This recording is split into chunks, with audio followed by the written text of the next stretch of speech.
Hello, hello, hello, hello! Magandang buhay! Andito po tayo ngayon sa Aspire Park. Tara at samahan nyo kaming silayan ang ganda ng Aspire Park sa gabi. Biglaan nga lang tong lakad namin. Nagkayayaan kami dahil akala namin hindi na ganun kalamig. Pero it's a prank! Buti na lang binihisan ko pa rin ng panlamig si River. Dahil kung hindi, tiyak hindi kami makakatagal dito. Sobrang lamig pa kasi ng ihip ng hangin. Gawa siguro ng maraming puno at may lawa din dito na maraming gansa at isda na nakapagitna sa park. May mga water rides din dito at gustong-gusto nga sana naming sumakay. Kaso natatakot kami dahil ang lilikot ng mga chikiting na kasama namin at baka kami tumaob. At mag-swimming nang wala sa oras. Naku, wala pa naman kaming dalang extra mga damit nito. Kaya ito, hanggang tingin na lang muna kami.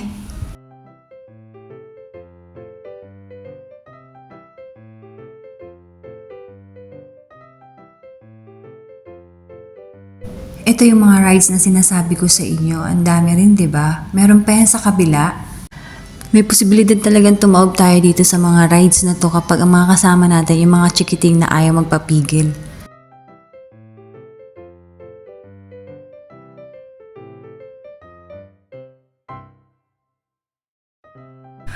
Nako, ito'y tuwang-tuwa na naman ng mga chikiting namin maliban kay River.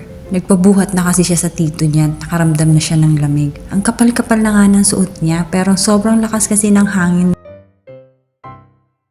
Bago nga kami umalis dito, chinek muna namin yung price ng mga rides para may idea na kami pagbalik namin. Eto nga at maglalakad-lakad na lang kami papunta dun sa kabilang dulo kung saan may fountain. Siya nga pala safe maglakad-lakad dito dahil kahit saang kanto may security guard. Marami rin bukas ng mga sari-sari store dito. Charot! Mga maliliit na tindahan kung saan kayo pwedeng bumili ng tubig, popcorns, mga toys ng bata. May mga coffee shop din dito na anytime pwede kayong mag-dine in. May public toilet din dito kung saan malinis at libre. Malapit na kami kung saan ang fountain. At ito nga't si River nagpababa na naka-adjust na siguro yung katawan niya sa lamig. At nagsimula na rin siyang magpahabol sa tito niya. At sa wakas, may-enjoy niya na rin ang moment na to. At ito nga at ayaw niya na magpabigil at gusto niyang pumunta dun sa mga gansa. Natakot kaming lapitan sila at baka kami habulin at tukain. Si Manong Guard nagmo-moment. Balik tayo sa moment namin at ito nga nandito na kami sa may fountain. At ito nga at nakarating na kami dito sa may fountain at nako, hindi na talaga kami nagpapigil at nagpa-picture na kami kaagad. Okay, 1, 2, 3, smile! Pinangunahan na nga ni Abby at saka ni Amara at ang photographer namin ay walang iba kundi ang kapatid kong bunso na si Reynold. Oh, ang ganda, di ba? Pwede kaming tumawid dyan kasi hindi na namin ginawa. Kasi hindi kami makakatakbo dahil sobrang gaan ng mga chikiting na kasama namin. At tsak, bago kami makarating sa kabilang dulo, basa na kami. Heto nga si Calixto at gustong-gustong tumawid, pinapahabol niya pa ang nanay niya. Naku, mababasa ka talaga, Calixto. At habang nag-enjoy kami sa photoshoot, lalong lumalamig naman ang paligid. Kaya nagkasawa na kami sa photoshoot, nagkayayaan na kaming umuwi dahil hindi na talaga kaya yung lamig.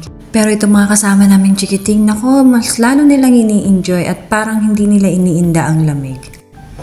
Alam ko na tumatakbo sa isip nyo, wag nyo na ituloy sabihin. Alam ko ang sign of aging na yan para sa amin. Charot! O siya, hanggang dito na lang muna hanggang sa muli. Bye! See ya! Thank you for watching!